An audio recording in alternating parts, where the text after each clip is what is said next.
J'espère que tout le monde voit bien mon écran. Merci beaucoup, Françoise, pour cette introduction. Je suis très heureux de présenter ce baromètre euh, à côté de Raphaël, Nina et Oumeima qui ont travaillé dessus, hein, qui sont l'équipe PwC et qui ont fourni beaucoup d'efforts dans ce sens. Malheureusement, ils ne peuvent pas présenter, on pourrait aller plus vite. Voilà. Euh, Il s'agit ici évidemment de la 4e édition du baromètre et comme chaque année, hein, nous regardons l'année écoulée précédente, en l'occurrence 2020, pour en dégager les variations principales en termes d'échanges franco-britanniques par rapport aux années précédentes et puis commencer à regarder les chiffres de cette année, donc 2021, pour en dégager les premières tendances. C'est ça ce que je voudrais vous présenter en assez peu de temps. Donc, si je passe directement au premier slide. Le plus gros chiffre tout en haut est celui qui est le plus important. Et c'est celui que je voudrais que vous reteniez. 75 milliards d'euros qui ont été échangés en 2020 entre nos deux pays. Ce chiffre correspond à la somme des biens et des services exportés vers le Royaume-Uni et importés depuis le Royaume-Uni. C'est une baisse significative et inédite, puisque l'année dernière, on montrait un total de 103 milliards d'échanges l'année précédente, je devrais dire.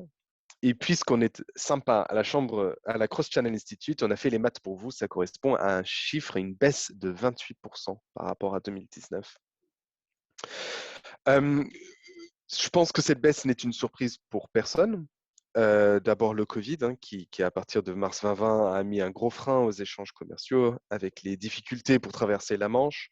On se souvient des embouteillages des camions à Douvres, les usines qui fonctionnent au ralenti ou bien qui ferment complètement. Et puis la deuxième cause, plus peut-être difficile à quantifier, c'est le Brexit, puisque 2020, c'est l'année de la période de transition qui se terminera en décembre 2020 ou en janvier 2021. En soi, le Royaume-Uni est encore dans l'union douanière en 2020, mais les entreprises se préparent à la sortie de cette union et donc, dans certains cas, ont pu réviser leur chaîne d'approvisionnement.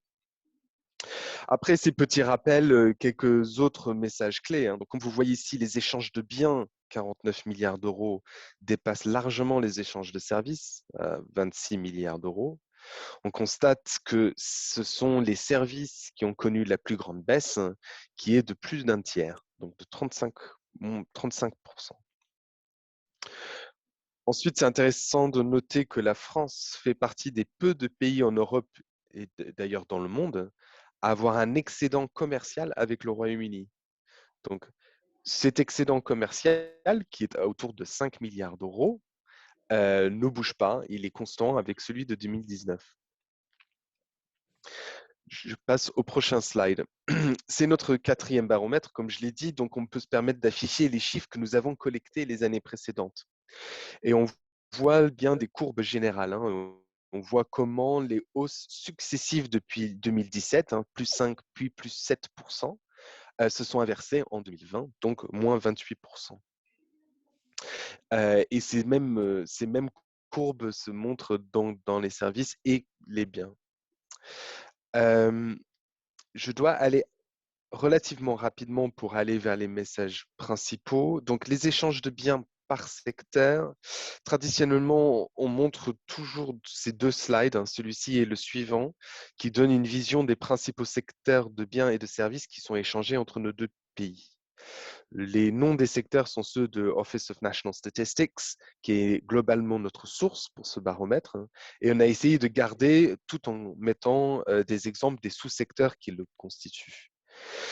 Si vous deviez retenir une chose de ce slide, c'est que la baisse couvre de façon presque homogène, je dis bien presque, tous les secteurs. Un seul secteur qui est en exception par rapport à ça, et c'est largement en faveur des exportations françaises, il s'agit des boissons et tabacs.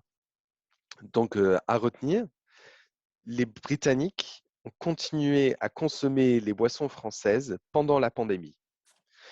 Alors, il faut croire aussi que j'ai noté qu'ils ont fumé aussi beaucoup de cigarettes françaises, puisqu'on remarque une hausse des 60% des exportations de tabac vers la France, depuis la France, pardon, vers le Royaume-Uni.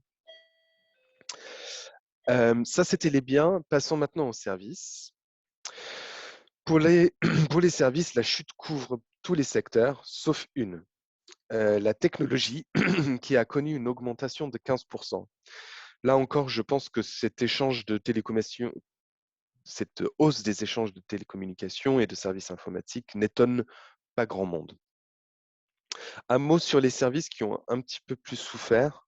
Les voyages et tourisme a perdu 73%. Les services de transport a perdu 68%. Ce sont des chutes considérables, mais encore une fois, je pense qu'elles n'étonnent personne si on sait à quel point le secteur touristique français dépend des touristes britanniques et vice-versa, puisque là, on parle des imports et des exports. Donc, on regarde les deux. Je passe à la suite. Les secteurs excédentaires. Donc, dans ce slide et le suivant, on regarde les secteurs, donc biens et services confondus, pour lesquels la France puis le Royaume-Uni sont excédentaires, c'est-à-dire qu'ils exportent plus qu'ils n'importent. Pour la France, on voit que le voyage et le tourisme, qui étaient traditionnellement son secteur excédentaire premier, est passé à la 4e place. Le secteur des voyages d'affaires, en effet, est passé de 900 millions en 2020 à 300 millions, pardon, à 900 millions en 2019 à 300 millions en 2020.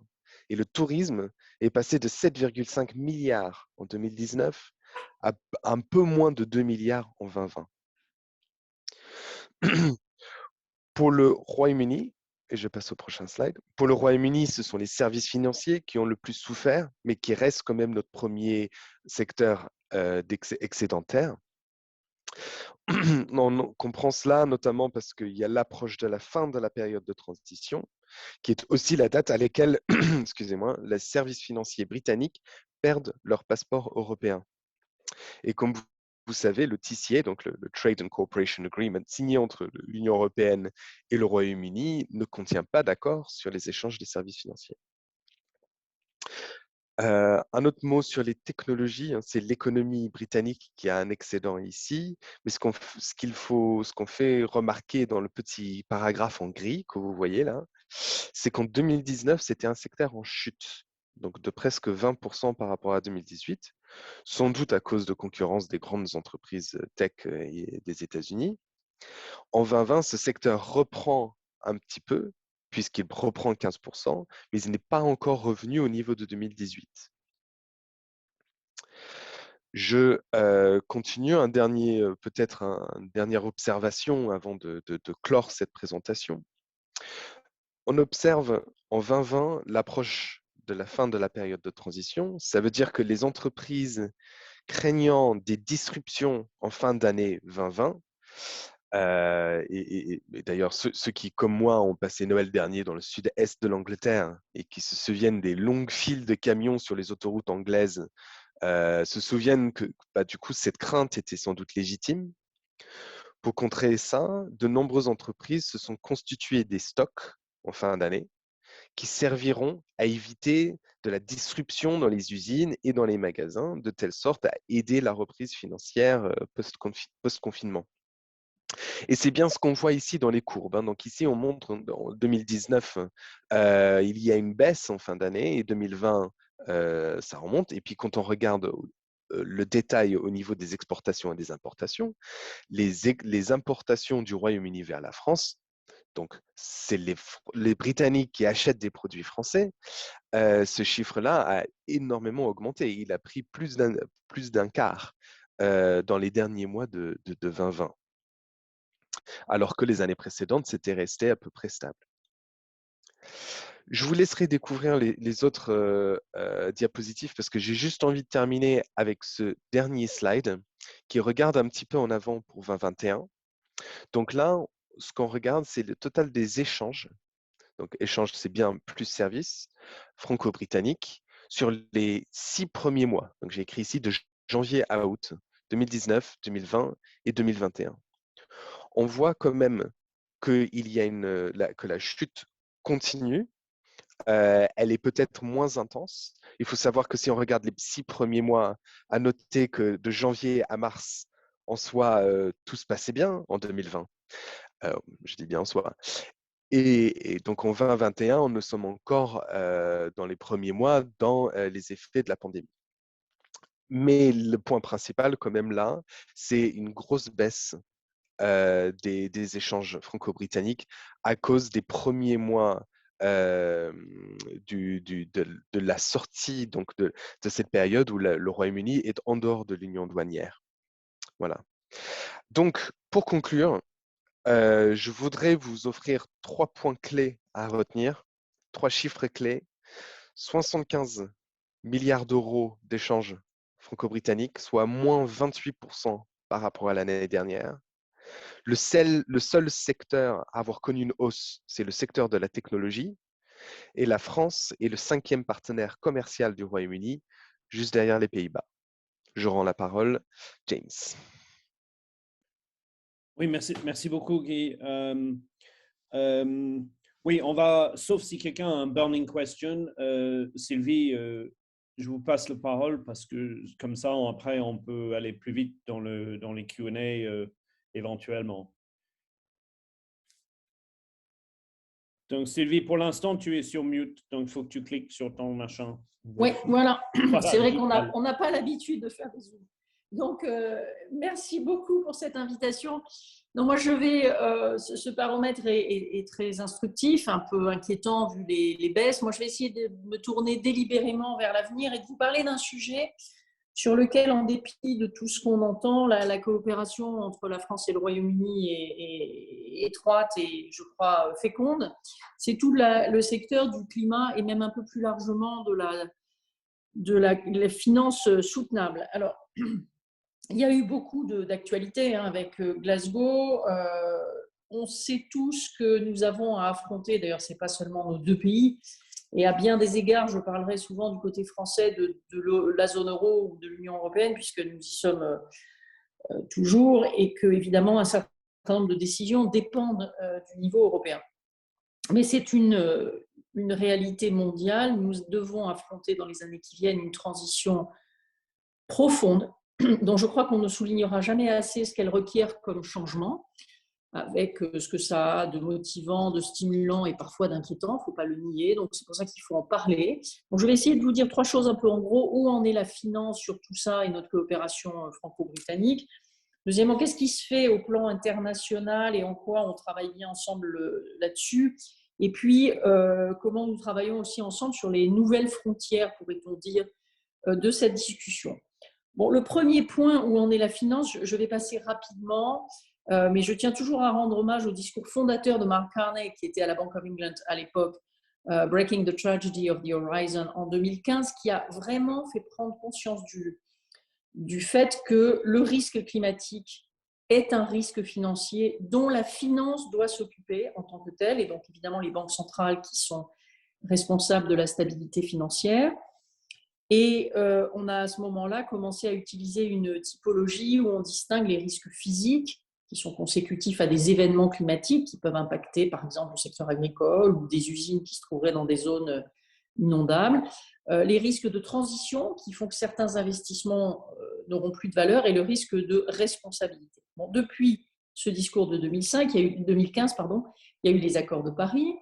Nous avons créé avec la Banque d'Angleterre et quelques autres le Network for Greening the Financial System en décembre 2017. Nous étions 8 membres à l'époque et nous sommes maintenant une centaine de banques centrales dans le monde entier. C'était déjà global en 2017 avec la Chine, le Mexique, le Maroc, Singapour, mais maintenant nous avons tous les grands pays émergents ou développés comme les États-Unis, le Canada, le Japon, la Russie, l'Inde, le Brésil, etc.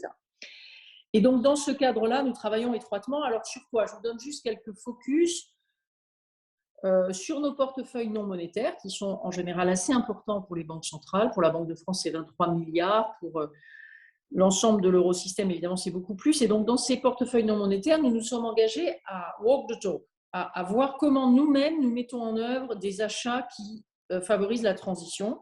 Et c'est assez intéressant de ne pas seulement prêcher pour les autres, mais de le faire soi-même. Nous apprenons d'ailleurs en avançant. Nous avons développé, et là il y a eu une étroite collaboration entre la Banque de France et la Bank of England, des stress tests, pour l'instant volontaires, du secteur financier, notamment banque et assurance, pour regarder comment le secteur financier de nos pays résiste à des scénarios climatiques élaborés par le NGFS en lien avec les données scientifiques du IPCC, là, le GIEC. Et puis en juillet dernier, alors là pour le coup, tout l'eurosystème, comme pour les portefeuilles non monétaires d'ailleurs, mais tout l'eurosystème a décidé de passer à une politique monétaire verte. La Bank of England a annoncé aussi la même année vouloir verdir le Corporate Bond Purchase Scheme. L'eurosystème voudrait aller jusqu'au verdissement de toutes les analyses des modèles macro, de nos garanties en collatéral, etc. Donc sur tous ces sujets-là, les banques centrales ne sont pas les seules à la manœuvre, évidemment. Il y a des choses qui doivent venir des gouvernements, et notamment, je pense à la disclosure dont on parlait avec James avant le début de cette discussion, parce qu'il est très important que nous puissions savoir comment les entreprises se positionnent en termes d'abord d'impact du climat sur leur activité. C'est important pour leur viabilité financière, mais aussi leur contribution à la détérioration du changement climatique ou des atteintes à la nature. Donc, c'est tout le travail qui a été fait par la TCFD, à l'initiative d'ailleurs de Mark Carney quand il était à la tête du Financial Stability Board il y a quelques années. En France, il y a des législations. L'Union européenne est en train d'en adopter d'autres. Et donc, avec tout ça, je crois qu'on a un bel exemple de coopération sans être irénique. On n'est pas toujours d'accord sur tout, mais on a fait des progrès ensemble au cours des, en gros, 5-6 dernières années.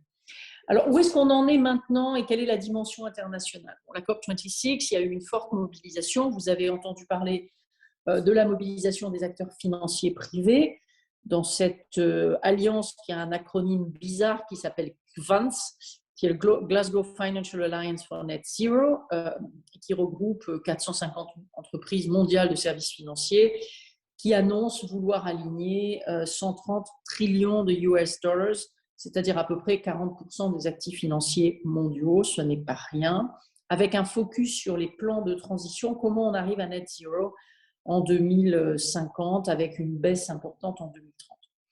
Ensuite, il y a eu des engagements d'acteurs publics, même si c'est probablement le volet qui est un petit peu plus décevant.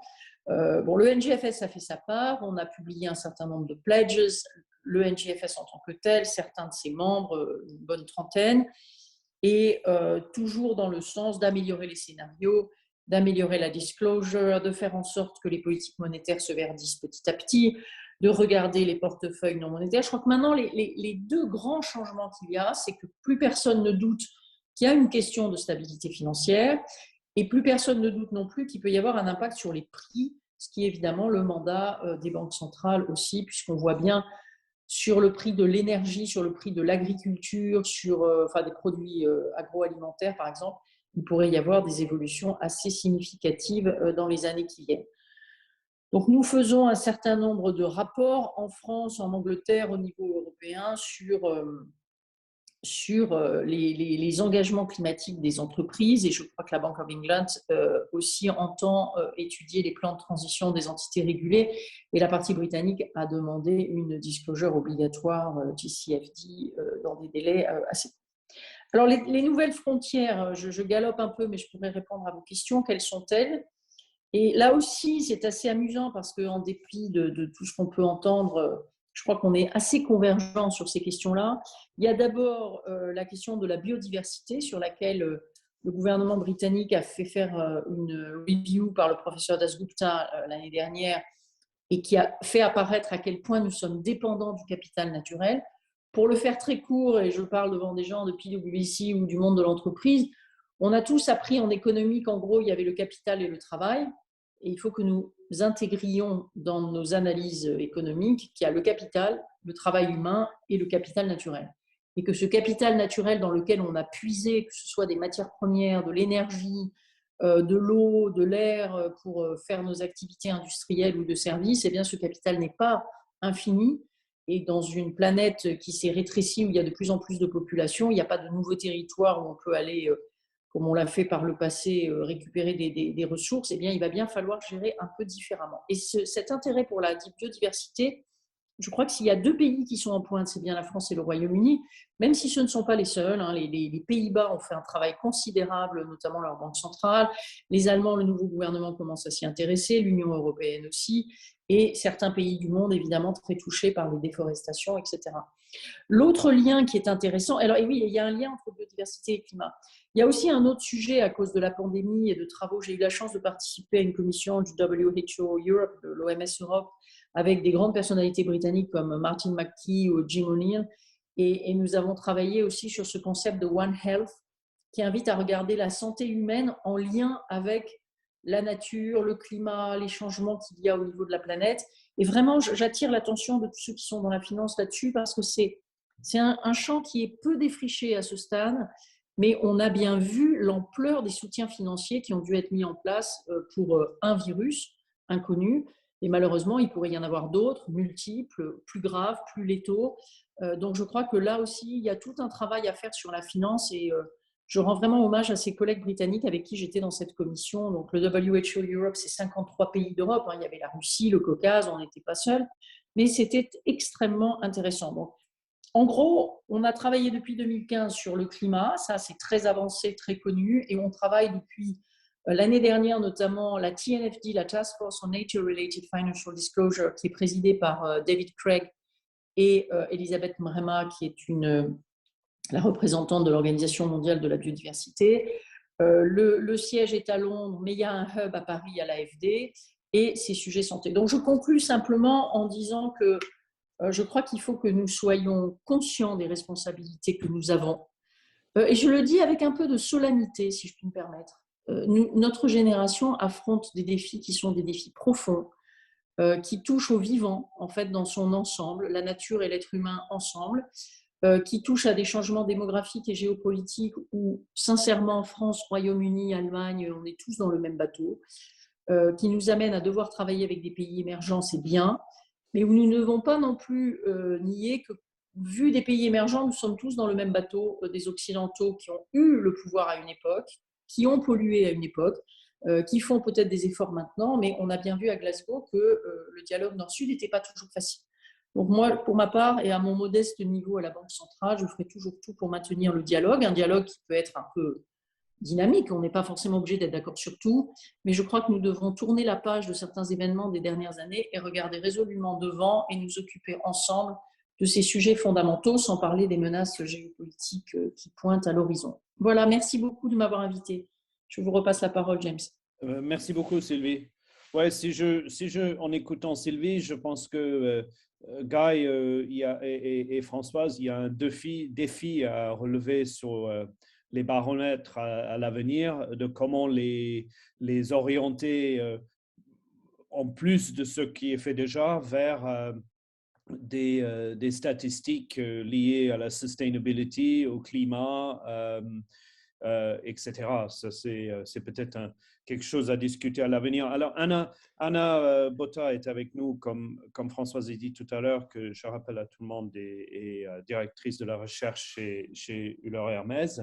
Et on a quelques questions qu'on a préparées. Je ne vois pas qu'il y a quelqu'un si j'ai bien allumé tout le monde, il n'y a personne en train de s'énerver pour poser une question. Donc, si on va vers l'année prochaine, si on parle de 2022, reprise économique, l'autre jour, l'OCDE a parlé que la croissance au Royaume-Uni allait être supérieure, par exemple, à la croissance du zone euro pour les 2 prochaines années.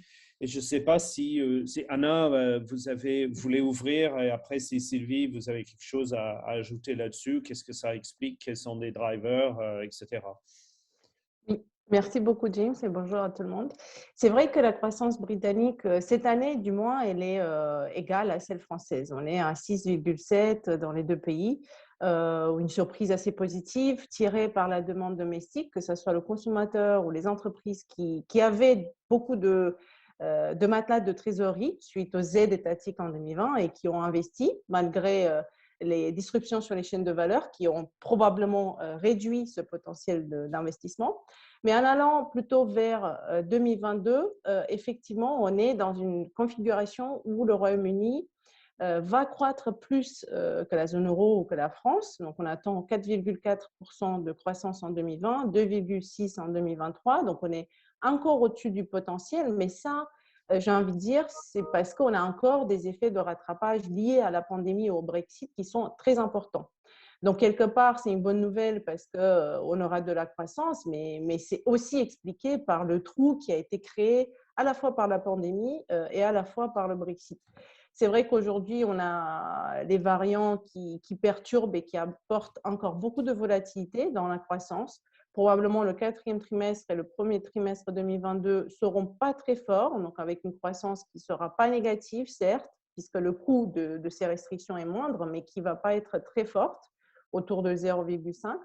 Et je pense que quand on regarde vraiment les drivers de cette croissance, on a surtout les exportations. Puisque cette année, en volume, les exportations sont attendues en baisse de 3% au Royaume-Uni. Là où la France, même si elle a eu du mal à démarrer, elle a réussi à démarrer son appareil exportateur. Donc, dans ces conditions-là, évidemment, on aura cet effet de rattrapage lié aux exportations. Donc, on attend une croissance en volume de 5,6, qui est quand même très forte en 2022, et toujours une consommation domestique, que ce soit les ménages, mais aussi encore des effets de rattrapage liés aux investissements des entreprises qui vont tirer cette croissance à la hausse. On en parlera bien sûr, ce n'est pas une croissance sans risque. Donc, ce n'est pas parce qu'on a un affichage, une croissance forte, qu'on est de retour tout de suite au niveau pré-crise. Et puis, ce n'est pas sans risque, encore une fois, quand on pense aux pénuries de main-d'œuvre, aux pénuries sur les chaînes de valeur qui ont forcément un impact sur l'inflation, quand on pense au risque de crédit, à la consolidation budgétaire qui va commencer en 2022. Donc, voilà, c'est quand même un avenir relativement mixte, si je peux dire comme ça, puisqu'il y a encore des risques sur l'horizon. Et je passe la parole à Sylvie si elle veut compléter. Oui, Sylvie, merci beaucoup, Anna. Sylvie, comme je sais que vous devez partir, est-ce que vous avez, c'est quoi votre point de vue sur 2022? Comment vous voyez dans votre boule de cristal? Oui, James, vous dites boule de cristal, j'allais dire, nous ne sommes pas voyants. La vraie difficulté, ça a été très bien dit par Anna, c'est que d'abord, il y a eu un effet de rebond dont il est difficile de savoir dans quelle mesure il va durer, parce que quand on parle de revenir à des taux de croissance antérieurs au Covid, on était à des niveaux qui étaient beaucoup, beaucoup plus bas, hein, aux alentours de 1%, des choses comme ça. Donc là, on était monté à 6, 7. C'est énorme par rapport à la croissance qu'on a connue en Europe dans les 20 à 25 dernières années. Et effectivement, il y a cette question du variant qui pèse comme partout dans toute la zone euro, mais même sur le plan mondial. Et donc, les restrictions qui sont mises en œuvre chez nos partenaires peuvent avoir pour la France des conséquences. Mais on est à peu près sur le même type d'analyse. Juste un mot, James, si vous permettrez, parce qu'effectivement, en lisant votre baromètre, je m'étais fait la même réflexion. Donc, comme vous l'avez dit vous-même, je le dis, l'une des difficultés qu'on a pour l'avenir, c'est de faire la part dans l'investissement post-pandémie. Qu'est-ce qui est vraiment durable à tous les sens du terme, c'est-à-dire non seulement sustainable, mais aussi qui nous place dans des stratégies de croissance dans la durée. Et ça, c'est très difficile à voir parce que certains investissements, si vous prenez par exemple le NGEU sur le continent, la relance, on devrait avoir un tiers de dépenses pour le verdissement et le climat. Mais certaines dépenses pour la technologie qui ne sont pas climat peuvent aussi avoir une incidence énorme. Donc, il va falloir que nous-mêmes, nous affinions nos modèles. Hein, je l'ai dit, l'Eurosystème l'a décidé. Donc, si vous introduisez des questions dans votre baromètre, enfin, je serais ravie de continuer à échanger là-dessus. Encore une fois, avec beaucoup d'humilité, parce que ce soit pour le climat ou la biodiversité, nous tâtonnons tous. Nous sommes sur des indicateurs que nous construisons. Donc, voilà, toutes les bonnes idées sont les bienvenues et on reste dans le dialogue. Merci en tout cas. Merci beaucoup, Sylvie. Je ne sais pas, Sylvie, si vous avez l'envie si vous avez besoin de vous sauver pour votre prochaine réunion. J'avais dit 5 minutes encore, 4 minutes encore, okay. Je reste avec Parce qu'après, si on parle c'est vrai que je ne veux pas utiliser le xénophobe, ce n'est pas le bon mot, mais on parle beaucoup de la France et le Royaume-Uni, la croissance en Europe, mais en fait, on sait pertinemment bien que le problématique aussi, c'est surtout où va la Chine, la croissance en Chine, la croissance aux États-Unis, et les chiffres sont énormes. Comment voyez-vous le commerce plus large, au-delà de Europe, entre guillemets, y compris le Royaume-Uni, en Et je pense 2022? là aussi, on a une grosse responsabilité. En deux mots, ça mériterait évidemment beaucoup plus. On a une grosse responsabilité, les Britanniques et les Français, et comme l'ensemble des Occidentaux d'ailleurs. Nous sommes dans une période où on voit bien que les débats nationaux, je ne fais pas des commentaires politiciens, mais sont des débats sur la fermeture. Et d'ailleurs, malheureusement, le Brexit, et moi je rends toujours hommage à ce que les Britanniques ont apporté dans l'Union, qui était une énorme contribution à la création du marché intérieur, l'abolition des frontières, etc.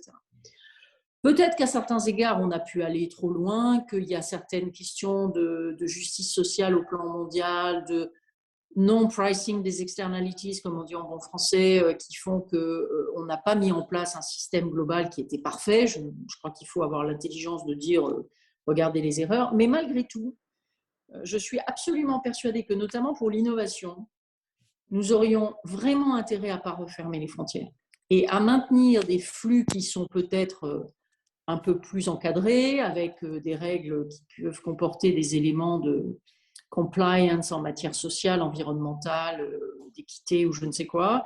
Mais nous avons la responsabilité, avec les Américains, avec le reste des Européens, avec un certain nombre d'autres pays dans le monde, de maintenir des flux qui sont des flux, je dirais, ouverts, et ce que l'OMC tentait de faire, c'est-à-dire une ouverture avec des panels qui peuvent éventuellement arbitrer des différends, en luttant contre les dumpings, en luttant contre la facilité. Mais si nous continuons avec un ton qui, malheureusement, est de plus en plus sensible partout à l'idée que chacun doit se remettre à tout produire chez lui, on va avoir une augmentation durable de l'inflation parce que ça va augmenter les coûts. Et je ne sais pas d'ailleurs si nous aurons les moyens d'investir. Si je prends un exemple, James, les médicaments. On ne sait pas très bien si la conclusion après la crise, c'est de dire, en gros, on doit tous produire des masques et du Doliprane parce que ce sont des choses courantes, on ne veut pas dépendre de fournisseurs étrangers. Bon, ça peut se concevoir. Mais dans ces cas-là, il ne faut pas se faire d'illusions, les prix de ces produits de base seront plus élevés. Donc, si on doit constituer des stocks, ça va augmenter le coût. Bon, il y avait quelque chose de Ricardo dans le monde d'avant et qu'on n'a plus. Mais le problème fondamental, c'est que ce n'est pas du tout la même chose de fabriquer des masques en papier que de fabriquer les vaccins de la dernière technologie avec l'investissement suffisant. Et pour avoir les équipes qui travaillent sur les vaccins, on a besoin de politiques de recherche publique, on a besoin d'argent privé, on a besoin de frontières ouvertes pour les cerveaux, on a besoin de gens qui sont capables de monter des projets rapidement et avec ce mélange public-privé qui fait la différence. Voilà, donc pour ma part, encore une fois, sans aucune idéalisation du monde d'avant, je pense que nous sommes confrontés à un défi parallèle de garder l'ouverture intelligente qui est nécessaire pour qu'on innove. Absolument, c'est très intéressant ça. Et puis, moi, je vois ça un peu partout dans mes différentes choses qui m'occupent de jour en jour. Anna, vous voyez comment le commerce mondial en 2022? Je suis alarmée si on regarde le commerce mondial, mais aussi le commerce intra-région, interrégion. Ouais. Donc, c'est vrai que demain, d'ailleurs, la nouvelle publication de notre rapport sur le commerce mondial va sortir. On voit toujours une croissance au-dessus du potentiel. Donc, en volume, on sera plutôt autour de 5% l'année prochaine. Cette année, on était plutôt sur du 8%. Donc, vraiment, encore une fois, une croissance exceptionnellement forte parce que les effets de rattrapage étaient très forts. La grande réouverture des pays avancés, très synchronisée et un peu rapide, sans beaucoup d'anticipation de la part des entreprises, a fait qu'on a eu ce rouage vers le restockage et donc du coup, ça a aussi perturbé les chaînes de valeur, qui restent encore perturbées d'ailleurs. Mais on attend quand même, malgré cette future normalisation entre une demande moins forte, mais aussi une offre un petit peu moins perturbée parce qu'on a des nouvelles capacités, on a investi. Cette année, on a créé, ou en tout cas, on est en train de créer de nouvelles capacités de transport quand on regarde les nouveaux ordres de bateaux. qui sont en train d'être construits. On a aussi très fortement stocké, donc au bout d'un moment, ça devient très cher de stocker à des niveaux très forts. Donc, on aura cette normalisation demande-offre, mais néanmoins, ça ne va pas se normaliser complètement en 2022. Donc, 2022, ça sera une année de transition dans laquelle on a encore beaucoup d'épargne qui a été constituée pendant la crise du Covid dans les pays avancés qui va continuer à attirer la demande pour les biens, même si, encore une fois, elle sera moins forte, puisqu'au bout d'un moment, les ménages ne peuvent pas acheter que des biens durables. On a un cycle de remplacement. Donc, aujourd'hui, on voit bien qu'il y a des pays et surtout des ménages qui ont un comportement beaucoup plus soutenable. Donc, on ne va pas changer le smartphone ou la machine à laver tous les 2 ans. Donc, on aura moins d'accalmie sur ce point, mais néanmoins, on a quand même toute cette épargne qui est là, qui va tirer, que ce soit les échanges de services ou les échanges de biens, et puis l'offre qui se normalise, mais qui reste encore perturbée. Au-delà du variant, il y a encore la nouvelle année chinoise en février, il y a aussi toujours la politique chinoise zéro cas Covid qui probablement va encore perturber le transport maritime, puisqu'on voit bien que dès qu'il y a quelques cas, ils ferment des ports et on a bien vu comment ça s'est passé pendant l'été 2021, puisqu'en fait, au 3e trimestre, le commerce mondial est en récession en apparence, mais en fait, c'est parce que les blocages sont très forts. On est à peu près à 4% du total du volume de commerce mondial qui est bloqué, mais qui est en train d'être progressivement, évidemment, débloqué. Mais tout ça, ça a un effet, évidemment, aussi sur la confiance, puisqu'il faut comprendre ces chiffres. Il faut comprendre que c'est temporaire. Et il faut comprendre qu'on va rester encore sur une croissance forte 2022 et potentiellement encore 2023. Surtout si on a de nouveau ces variants qui perturbent les échanges, qui perturbent la consommation, que ce soit la consommation dans la distribution de la part des ménages, la production de certains biens. Aujourd'hui, on voit bien le secteur de l'automobile qui est très perturbé encore malgré des commandes records qu'ils ont. Le secteur de la chimie, le secteur des métaux, donc il y a quand même beaucoup, et même le secteur de la construction, donc il y a encore de forts effets de rattrapage en 2022 au niveau mondial. Après, je pense que si on revient sur notre scope, France, Royaume-Uni, évidemment, le Royaume-Uni a de plus forts effets de rattrapage que la France. On parlait du fait qu'on est dans une petite récession, quand même moins 3% en volume pour les exportations cette année. Donc forcément, en 2022, on aura des exportations beaucoup plus dynamiques. On aura des exportations plus dynamiques, non seulement dans les services, mais aussi dans des secteurs comme la pharmacie, l'automobile, des effets de rattrapage, encore une fois. Mais si c'est le cas pour le Royaume-Uni, c'est aussi le cas pour la France. Donc pour vous donner nos chiffres, on attend 55 milliards de livres de demandes adressées au Royaume-Uni, donc des exportations du Royaume-Uni vers le monde. La France n'est pas dans le top 3, donc on a plutôt les États-Unis, l'Allemagne et l'Irlande, des pays avec lesquels les échanges étaient déjà assez dynamiques, même en 2021. Et puis, du côté de la France, on est sur 45 milliards d'euros en 2022 d'exportation vers le monde. Et là, le Royaume-Uni est dans le top 3. Donc, on a l'Allemagne, les États-Unis et le Royaume-Uni. Évidemment, les secteurs qui étaient dans le baromètre ressortent encore, la pharma, l'agroalimentaire, l'équipement de transport. Mais ceci dit, il faut toujours garder en tête que cette pandémie nous a amené à un record, à un niveau record très bas qui nous demande du temps avant de retrouver les niveaux pré-pandémie. Donc, même si on a ces effets de rattrapage en 2022, ça ne veut pas dire qu'on va revenir au niveau pré-crise. Évidemment, pour le Royaume-Uni, le chemin il est encore plus long puisqu'il y a le Brexit qui a aussi plongé au premier trimestre 2021 les échanges, en plus de la pandémie. Et donc, ça reprend sur les chiffres mensuels, on le voit, c'est une reprise très timide entre les échanges France-Royaume-Uni ou monde et Royaume-Uni. Mais clairement, on ne peut pas dire qu'on va atteindre ces niveaux pré-crise avant 2023. Donc, c'est pour ça qu'on est dans une période de transition. Pour la part des États-Unis, du Royaume-Uni, le problème de cette année, quelque part, a été aussi l'appréciation de la livre. En 2022, probablement, la livre restera plutôt stable. Donc, on a moins d'effets de rattrapage aussi de ce côté-là. Et on sait que quand la livre s'apprécie, quelque part, certes, ça tient une inflation sous contrôle, puisqu'on importe moins d'inflation, mais de l'autre côté, on perd en compétitivité. Et donc, si en 2022, effectivement, la Banque d'Angleterre ne resserre pas beaucoup trop vite sa politique monétaire en augmentant trop, entre guillemets, bon, si j'y ai parti, mais en augmentant beaucoup trop vite par rapport à la zone euro les taux, on ne devrait pas avoir une livre qui s'apprécie trop fortement et donc permettre un petit peu une bouffée d'oxygène aux exportateurs anglais qui sont par ailleurs toujours touchés par toutes les barrières non tarifaires et la bureaucratie autour du Brexit. On est toujours dans cette asymétrie où les exportateurs anglais font face à des coûts additionnels alors que les exportateurs européens non, puisqu'il n'y a pas les contrôles de l'autre côté de la Manche. Et donc, ça devrait permettre une reprise beaucoup plus marquée des échanges de commerce en 2022. Et ça, je pense qu'encore une fois, c'est quelque chose qui explique aussi cette différence de performance de croissance. Après, un dernier mot sur les échanges. On me pose souvent la question du reshoring et la question du Brexit versus la pandémie et qu'est-ce qui impacte de plus. Le reshoring, en fait, c'est un peu du wishful thinking. On l'a regardé aujourd'hui dans plusieurs pays européens, ou même les États-Unis. C'est un peu plus marqué aux États-Unis parce qu'il y a eu aussi beaucoup plus d'investissements en 2021 de la part des entreprises.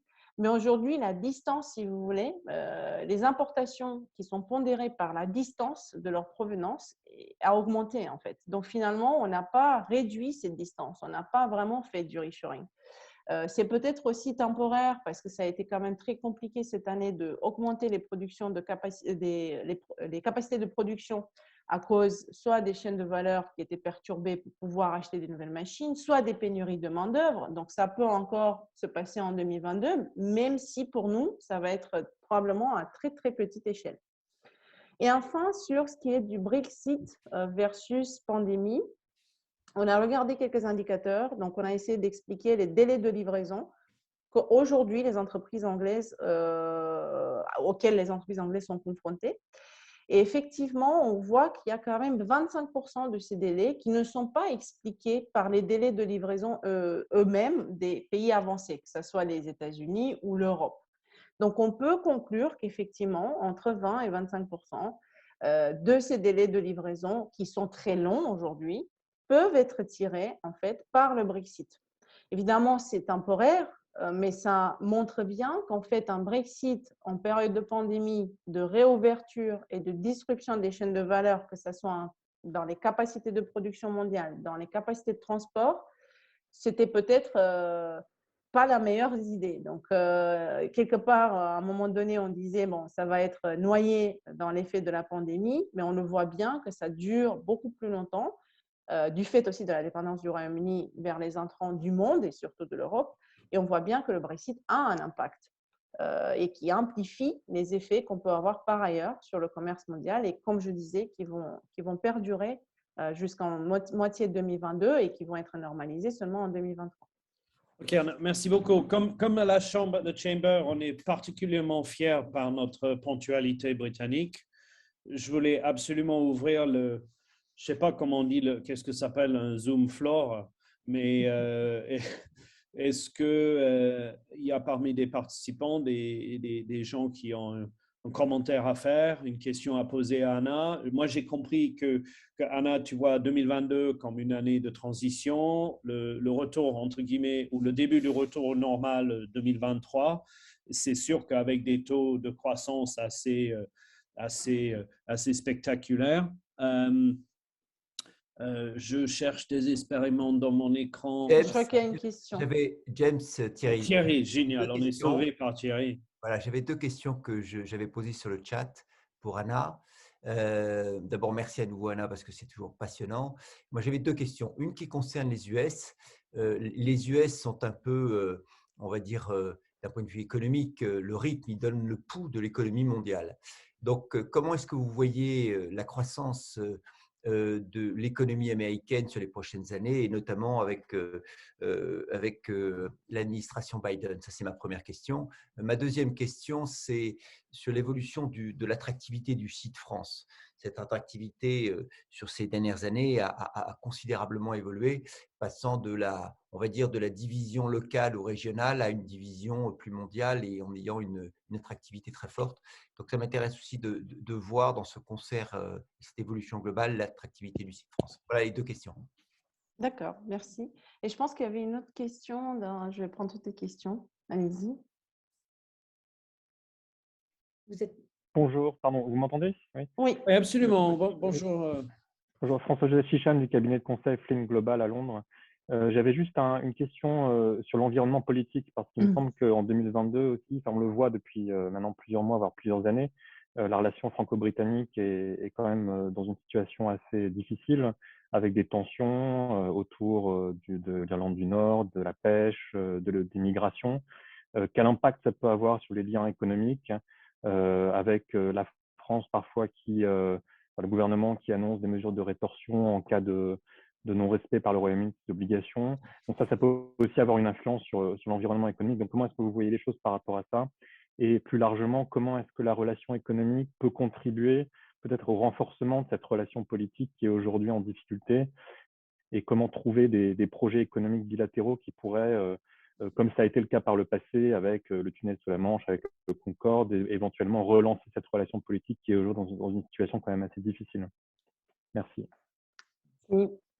Et j'ai vu aussi une 5e question sur la livre versus l'euro. Donc voilà, on a… Ça, c'est that's the crystal ball question. Oh, well, we have some forecasts, but let's see. La question de François Joseph, c'est politicians. The answers of politicians come and go, and we're still here next year for 150 years. So it's all about economics and us all getting on with our lives and our businesses. And so, Anna, on you go. Si seulement les politiques étaient pragmatiques, comme on le croyait dans le passé. Mais je reprends donc du coup sur la question des États-Unis de Thierry. Donc effectivement, on a une croissance qui reste dynamique, mais moins dynamique, puisqu'en fait, il faut toujours se dire dans quel moment du cycle on est. Et aux États-Unis, on est très avancé. On a déjà rejoint la croissance potentielle. On a déjà surpassé le niveau pré-crise. Donc, ça veut dire qu'on est dans une économie qui a atteint son potentiel et ne fait que ralentir. Donc, c'est une économie qui est proche de la surchauffe, bien sûr, puisque quelque part, certes, une croissance de 5,6 cette année, une croissance de 3,9 l'année prochaine, c'est quand même très fort. Mais il faut aussi se dire qu'il y a eu probablement quelques erreurs de politique, justement de l'administration Biden, avec les chèques qui ont été donnés aux ménages sans vraiment de conditions et sans vraiment un vrai besoin, puisque ces ménages avaient déjà de l'épargne en début d'année. Et donc, on voit bien qu'en fait, ça crée une surchauffe, ça crée des pénuries de main-d'œuvre qui sont quand même assez structurelles maintenant, puisqu'en fait, on parle aussi du retrait de certains travailleurs d'un certain âge, surtout en fin de carrière. Donc, on a quelque part des disruptions qui ont été créées par ces politiques très accommodantes, que ce soit la politique budgétaire, mais aussi une politique monétaire plutôt très en attente. Donc là, les inquiétudes commencent à monter. On voit bien que le ton de la Banque centrale change. Donc, probablement, on va assister à un début de resserrement plus rapide sur les taux d'intérêt à la mi-2022, avec au moins 2 hausses de taux aux États-Unis, ce qui fait qu'évidemment, la liquidité au niveau mondial va diminuer et on aura des pays qui vont souffrir. L'euro va devoir se déprécier, bien sûr, c'est normal, mais il y a aussi des pays émergents qui vont souffrir du fait qu'ils sont quand même très endettés et qu'avec une liquidité beaucoup moins forte, avec un retour des capitaux vers les États-Unis, les dépréciations de monnaie de ces pays émergents seront encore fortes alors qu'elles ont été déjà fortes en 2021. Donc, on est dans un cycle mondial où on commence à normaliser parce qu'on est dans un cycle très haut comme aux États-Unis ou parce qu'on est sous la contrainte comme aux pays émergents, puisqu'on a déjà des inflations à 2 chiffres, on a des dépréciations de monnaie qui vont créer plus d'inflation. Et pour autant, en fait, on resserre et ça ne marche pas vraiment, puisque on top of that, il y a les disruptions de chaînes de valeur qu'on n'arrive pas vraiment à contrôler. Et c'est d'ailleurs aussi la raison pour laquelle probablement la Banque d'Angleterre, on verra en décembre, est-ce qu'elle va attendre ou pas avant d'augmenter pour la première fois les taux. La Banque centrale européenne, pareil. Donc, c'est l'effet temporaire finalement de la sortie de pandémie, même si on voit qu'elle est temporaire. Après 2022, aux États-Unis, au-delà du chiffre affiché de croissance, de 3,9 en réel, il y a aussi tout ce plan d'infrastructure qui va être mis en place. 1,2 trillion de dollars, c'est énorme. On compare ça avec moins de 750 milliards d'euros le NGU ou les 300 milliards d'euros de Global Gateway qui viennent d'annoncer la semaine dernière. Donc, on est effectivement sur un cycle d'investissement et surtout en infrastructure très fort. Surtout, très intéressant de voir qu'il y a eu une réflexion sur l'utilisation de ces 1,2 trilliards pour dire, en fait, il faudrait investir dans les ports, il faudrait investir dans la logistique, puisqu'on voit aujourd'hui que les contraintes qu'on a sur le transport de biens viennent du fait qu'en fait, on sort d'une décennie où on n'a pas investi dans les ports. Ce n'est pas quelque chose qu'on s'est dit ni au Royaume-Uni, ni en Europe continentale. Donc ça, on attend encore, mais ça fait partie des raisons pour lesquelles le commerce mondial va commencer un peu à se normaliser, puisque si les États-Unis investissent dans les ports, ils vont décharger quelque part la pression au niveau du commerce mondial. En termes d'attractivité, donc la deuxième question, attractivité française, bon, je pense qu'on est un peu à la croisée des chemins avec les élections qui vont venir. Donc, il va falloir voir quel type de politiques économiques vont être implémentées après les élections d'avril. Clairement, on a commencé à implémenter un début de politique d'attractivité. Et quand je dis attractivité, je pense que la France a dû faire et doit encore faire beaucoup d'efforts quand il s'agit sur la fiscalité des entreprises. La fiscalité des entreprises qui est bien plus pénalisante que ce qu'elle peut l'être au Royaume-Uni, même si elle va devenir plus pénalisante.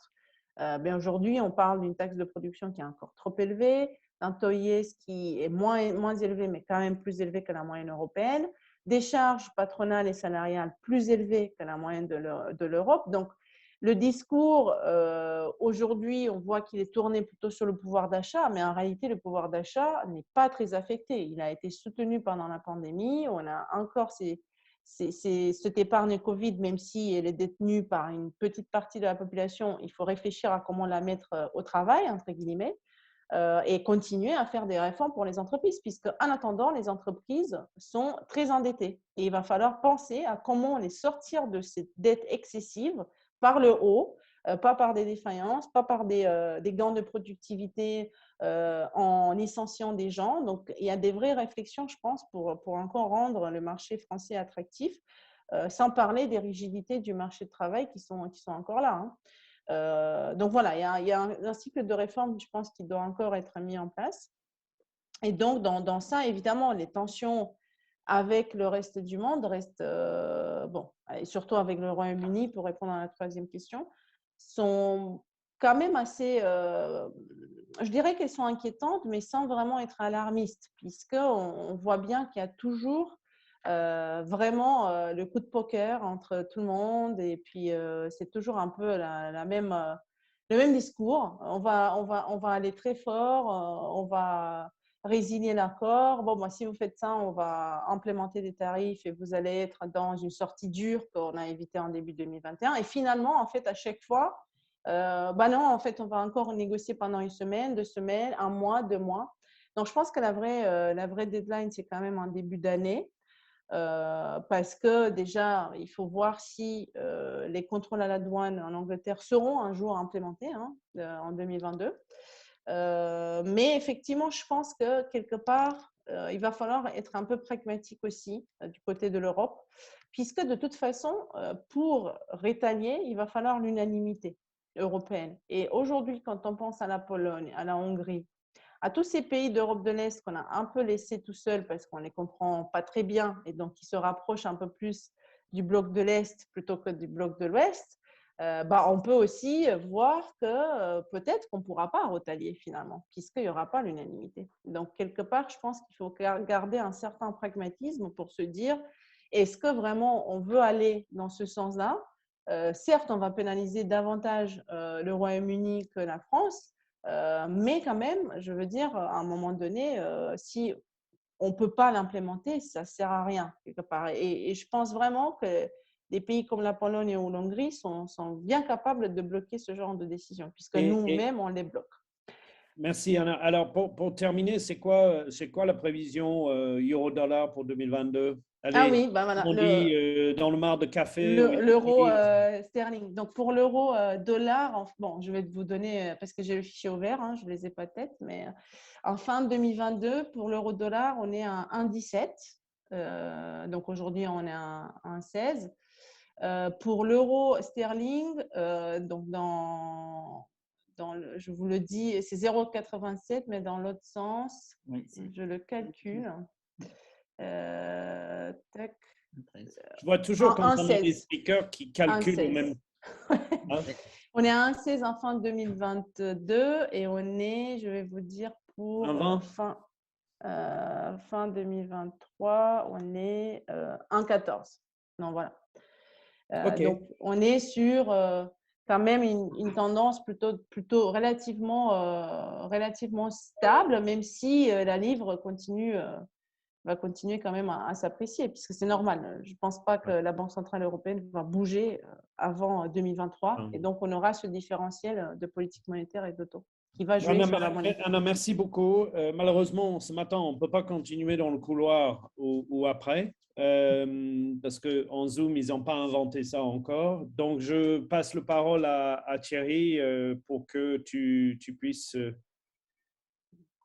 clôturer ce petit débat de ce matin. Merci beaucoup tout le monde. Merci James, merci chère Anna, merci Sylvie qui nous a quittés là puisqu'elle avait une réunion passionnante, très intéressant. On voit qu'il y a encore beaucoup de choses à écrire et beaucoup de zones à la fois d'incertitude mais qui sont aussi des opportunités. Je voudrais très rapidement pour conclure vous proposer 6 mots qui résument un petit peu ce que nous nous sommes dit ce matin. Le premier c'est transition. Chère Anna, vous l'avez évoqué, on est dans cette période de transition et dans cette période de transition, il faut accepter qu'il y ait cette part d'incertitude. Transformation, oui, on est dans une période de transformation au sens global de notre économie mondiale et dans une période aussi de transformation de la relation économique entre ces deux pays amis qui aiment tant se bâcher les uns les autres, que sont à la fois les Français et les Britanniques. On est dans une période d'imagination parce que notre sujet, c'est d'imaginer le futur. Notre sujet, c'est d'imaginer là où on va pouvoir ensemble construire de l'intelligence collective. C'est une période aussi d'innovation parce que l'innovation, et Sylvie en a parlé, que ce soit dans le domaine de tout ce qui est clean growth, l'innovation dans le domaine de la santé, on l'a vu avec 8 vaccins trouvés en 10 mois, là où on mettait 10 ans avant.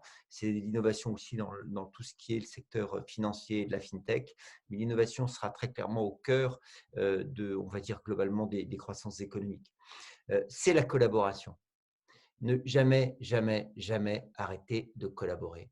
Ne jamais arrêter d'échanger, ne jamais arrêter de partager et ne jamais arrêter de s'écouter.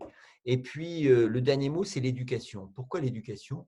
Parce que finalement, au-delà de nos personnes, ce sont les jeunes générations auxquelles nous devons penser pour les prochaines décennies.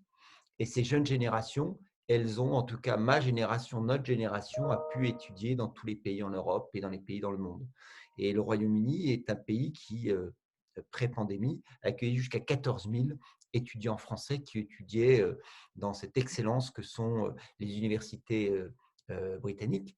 Et nous devons continuer à faire en sorte que cet échange, cette diversité, ce multiculturel se poursuivent. Et ça, je pense que nous en avons aussi une part de responsabilité. Voilà ce que je voulais vous dire en quelques 6 mots, très, très synthétiques. Merci infiniment à tous pour votre travail.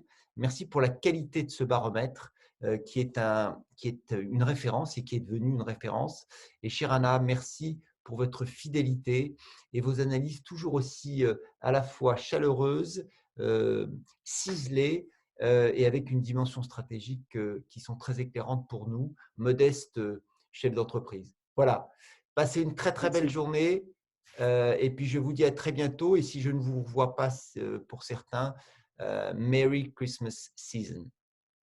À bientôt.